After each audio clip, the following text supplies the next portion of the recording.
Et puis, immobilier toujours, il n'y a pas de ralentissement dans le marché des résidences de luxe. La région de Montréal demeure intéressante aux yeux des acheteurs étrangers.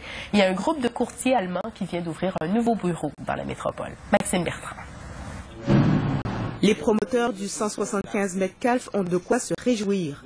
Leur projet de 53 unités est presque entièrement vendu. Ça descend à coût de 3, 4, 5 peut-être par mois. Pourtant, les prix sont loin d'être à la portée de toutes les bourses, entre 330 000 et près de 2 millions de dollars. On ressent vraiment une différence dans, disons, le potentiel de clients qui rentrent présentement venir nous voir. C'est une clientèle quand même ciblée, bien évidemment, fortunée, très sélective. Cette année, les ventes de résidences haut de gamme ont affiché une hausse de 20% à Montréal, de 48% à Vancouver et ont fait un bond de 56% à Toronto.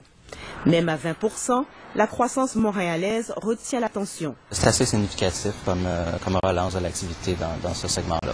Pas étonnant donc que la métropole attire certains courtiers internationaux, comme le groupe allemand Engel & Volkers, qui vient d'ouvrir un bureau à Montréal. Il y a 5-6 ans à peine, quand on parlait d'1 million de dollars, c'était énorme. Aujourd'hui, les produits d'1 million de dollars, il y en a beaucoup plus sur le marché. Donc, il doit y avoir une clientèle qui est prête à l'acheter. Une clientèle étrangère, principalement. Donc, des gens qui arrivent, qui achètent, que ce soit pour eux, que ce soit des résidences secondaires ou que ce soit simplement des investissements pour mettre en location, mais pour bâtir un parc immobilier. Dans les dernières années, on a beaucoup d'étrangers et notamment beaucoup d'Européens qui sont arrivés. Il y a aussi des acheteurs locaux en quête de luxe, dont le porte-monnaie n'est pas touché par la conjoncture économique. Les gens qui ont vraiment les moyens, ils en ont à travers toutes les économies. Bref, le marché de luxe ne connaît pas la morosité.